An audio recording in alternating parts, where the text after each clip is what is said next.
Welcome to the Battle Ready Sermon Podcast with Captain Rob Westwood-Payne. Now, I felt quite strongly when I started to prepare this message and put it together at the end of last week and into the beginning of this week that this was an important message for us. It was a message that many of us need to hear. And as time has gone on, that's only become a stronger feeling, a stronger sense.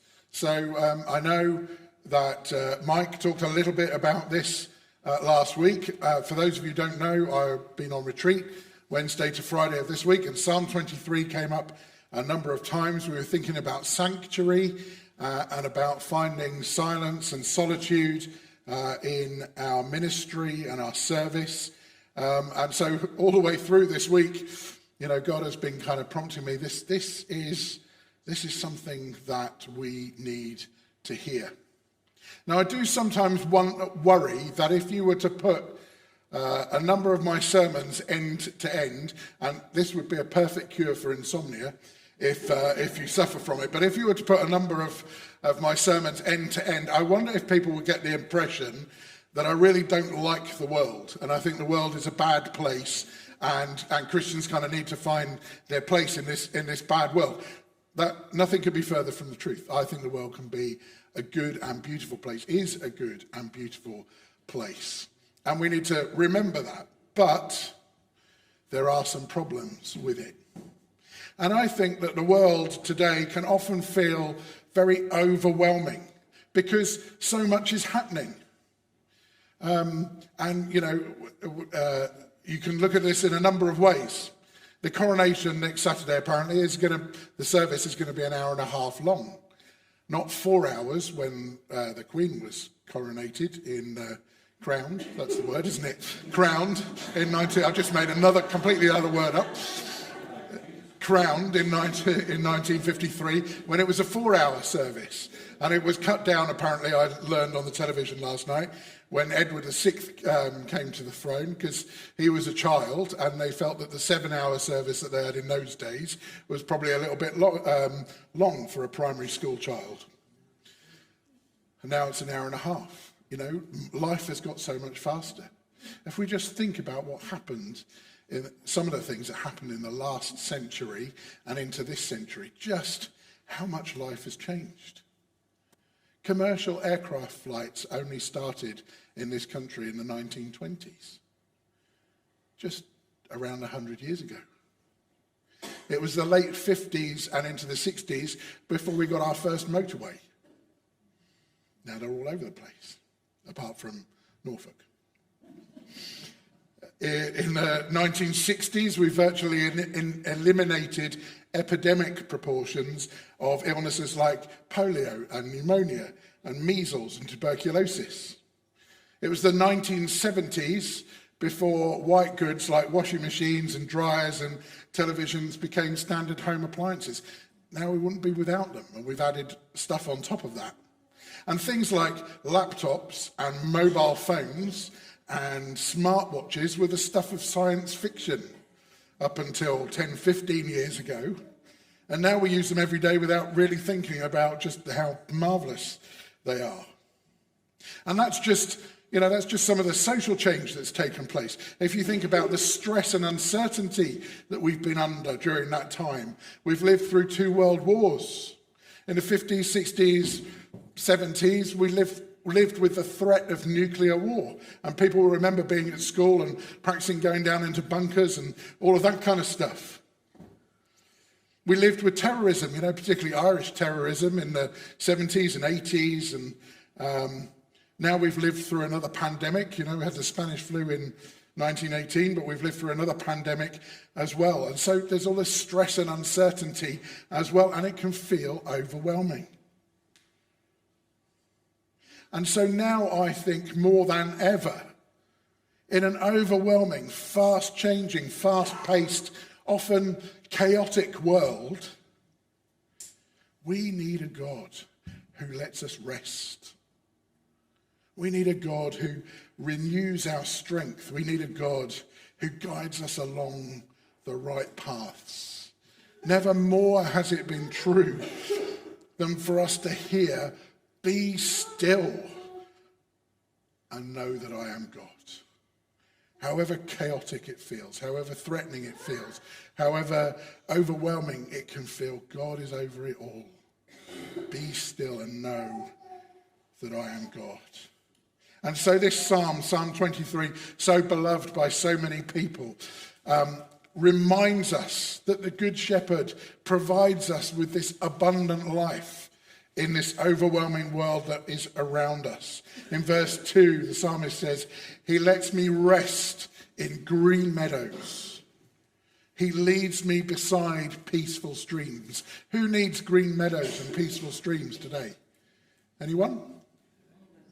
4 of you? Good. Now let's just think about that phrase. He lets me rest. He lets me lie down in green meadows. Sheep will not lie down unless 4 conditions are available to them. First, they have to be free from fear. If they think they're about to be attacked by wild animals, then they will not lie down. That would be pretty stupid, wouldn't it? It would be, like putting a mark on your back. They will not lie down if there's friction in the flock. I don't know how sheep fall out, but if there's friction in the flock, then they won't lie down. And if they're hungry, or if they've got parasites and those kind of stuff, illness, then they will not lie down. So there has to be, things have to be right before they will lie down in green meadows. And so this verse is a reminder, a promise that God will look after us in every way that we need looking after. He will look after us physically. He will look after us socially. He'll look after us emotionally, and he'll look after us spiritually. And we cannot do this for ourselves. So often we try to do it for ourselves, but we can't. We're reminded that in the Holy Land, and some of you have been blessed enough to go to the Holy Land. Who's been to the Holy Land? Yeah, a few of you. Gail and I we're supposed to be going next month, but it's been postponed for a year. But those of you who've been to the Holy Land or seen photographs of the Holy Land will know how difficult it is to find green pastures and peaceful streams. That's not how the Holy Land is made up. Much of the Holy Land is dry and rocky, and there's very little grass. It's very sparse, and the grass that you do find is pretty tough. So to find green meadows and peaceful streams, you need a shepherd who is experienced enough and skilled enough to know where to go to find those places. The sheep would never find them for ourselves. But how often do we try and find the green meadows and the peaceful streams for ourselves? If we try to satisfy our hunger, then what we discover is that we never will. In our own strength, we never will. We'll look for it in the wrong places, and we'll find that our hunger is never satisfied. Sheep need those green meadows.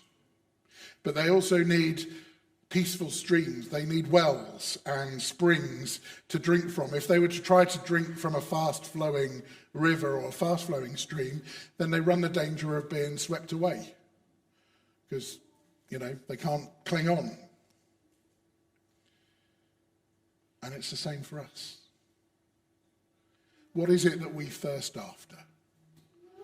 Well, if we try to slake our own thirst, then we run the risk of being swept away by powers that are simply outside of our control. And so we need the Good Shepherd. The Good Shepherd who will lead us along the right paths. Verse 3 says, the Good Shepherd renews my strength. He guides me along right paths, bringing honor to his name. It is the Good Shepherd who will get us where we need to go. It's not for us to do ourselves. He will ensure that what we do with our lives fulfills the purposes he has for us. So often in this chaotic and overwhelming world, we may feel as if God has left us to our own devices, but he has not. He gives us what we need the most. He guides us to the green meadows. He guides us to the peaceful streams. He guides us along the right paths.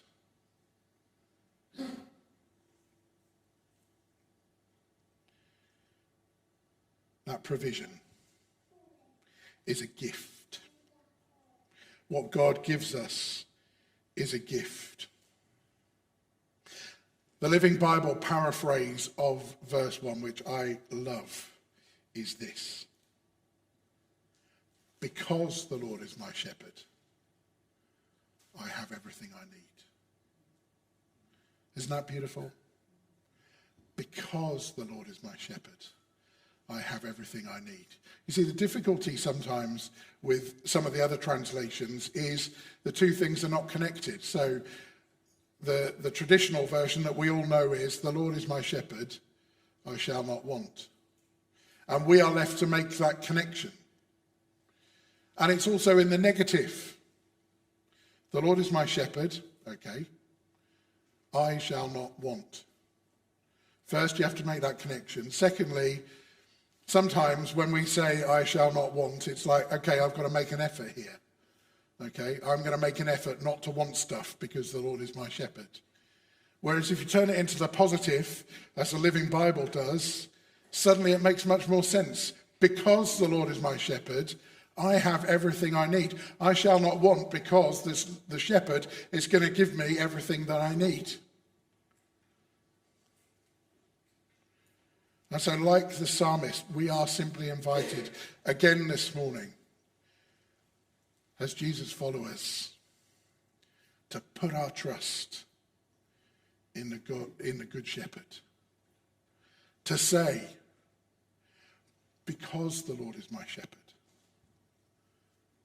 I have everything I need.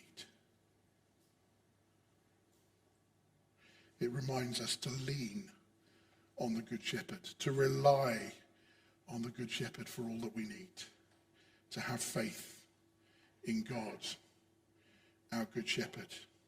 And it reminds us that this abundant life, the fact that the Good Shepherd will lead us into the green meadows and the peaceful streams, isn't a reward to be earned. The shepherd doesn't say to the sheep, if you're good sheep today, then I'm going to take you to a green meadow or a peaceful stream. It's not a reward for what we do. It's a gift to be given and received. It's a gift to be accepted.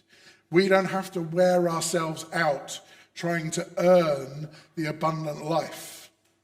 God does not say to us, the Good Shepherd does not say to us, if you're good and if you do all the right things, then I'll lead you to the green meadows and the peaceful streams. It's a gift that he's given that we simply have to accept. Jesus came, and in John 10, verse 10, he says, my purpose is to give you, to give them, to give us a rich and satisfying life. That was his purpose. It's a gift to be given. My purpose is to give them, not make them earn, but give them a rich and satisfying life. And so maybe today we need to say, you know what, God, you know what, Good Shepherd, I've got caught up in trying to earn the abundant life again. Because that's what the chaotic and overwhelming world will tempt us to do. Everything in the world you have to earn.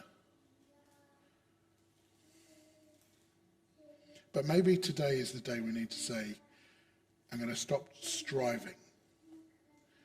And I'm simply going to accept the gift of the green meadows, of the peaceful streams, of the rest that God wants to give us.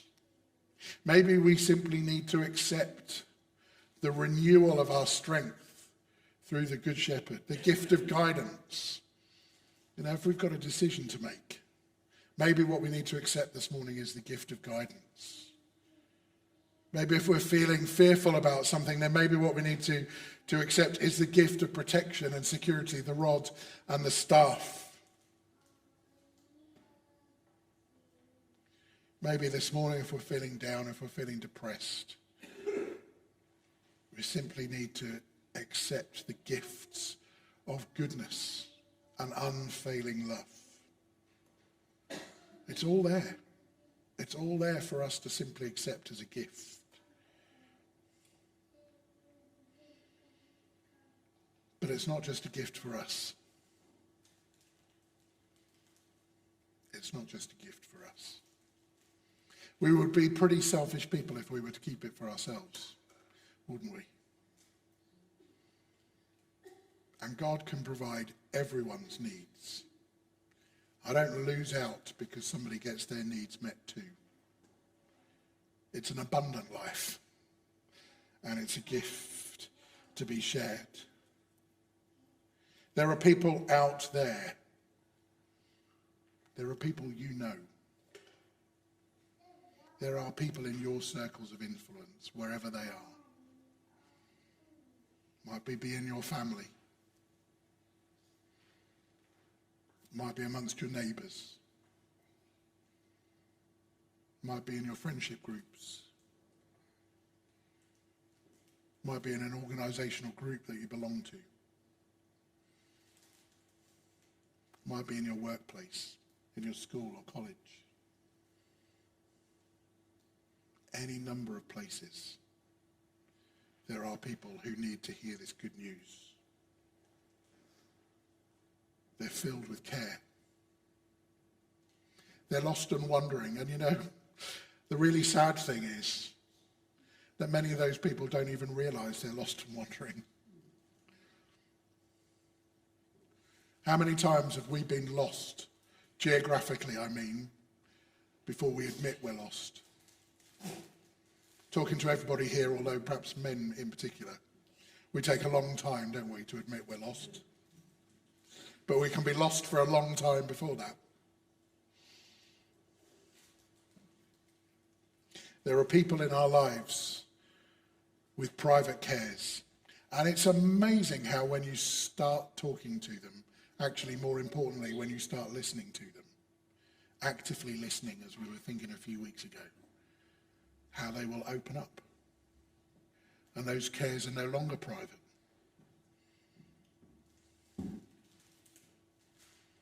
There are people living in fear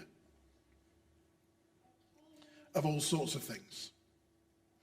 It may be personal security, but it could just as easily be ill health, or ill health of a loved one,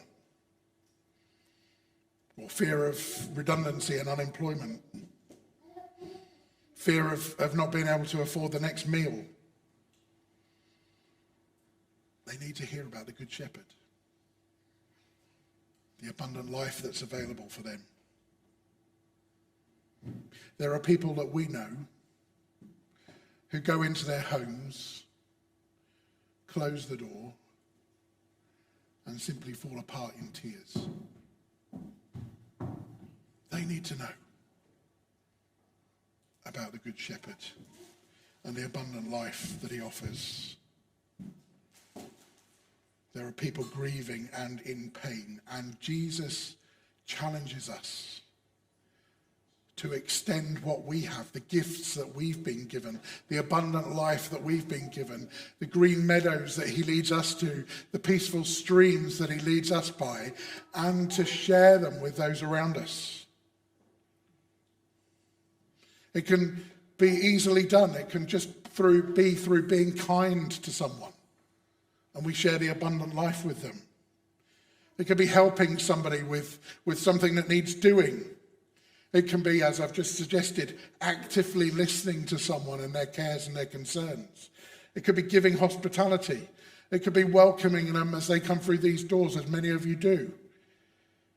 It can be giving financially to ministry and mission.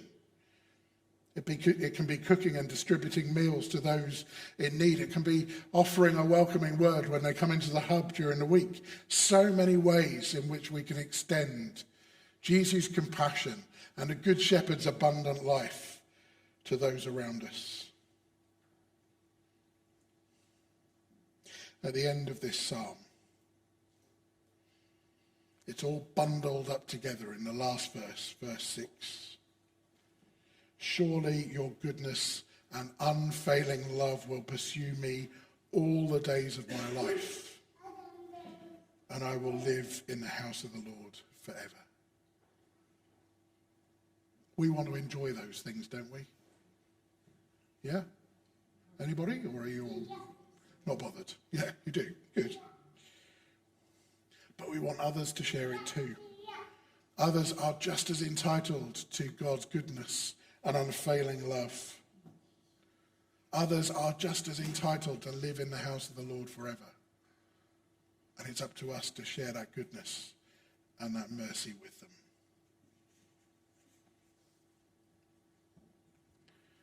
This, that last verse, is the place to live.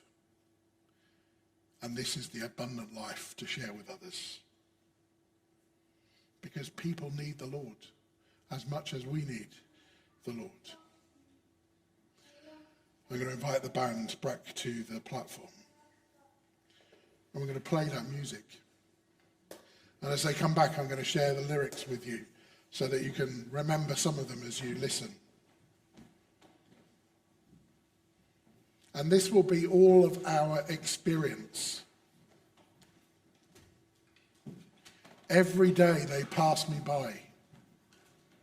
I can see it in their eyes. Empty people filled with care, headed who knows where. On they go through private pain, living fear to fear. Laughter hides the silent cries. Only Jesus hears.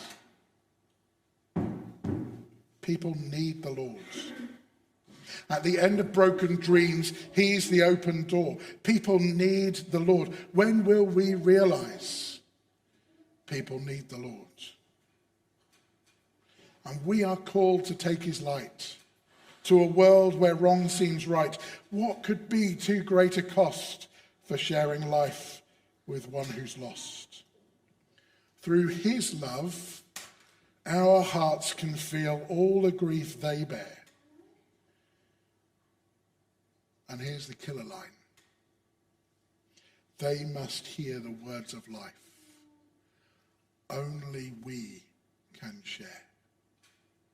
People need the Lord. When will we realize that we must give our lives for people need the Lord? If you would like to subscribe to Battle Ready Sermons wherever you choose to listen to podcasts, or if you'd like to receive them direct to your inbox, head to www.equippinghispeople.com/sermons and follow the instructions.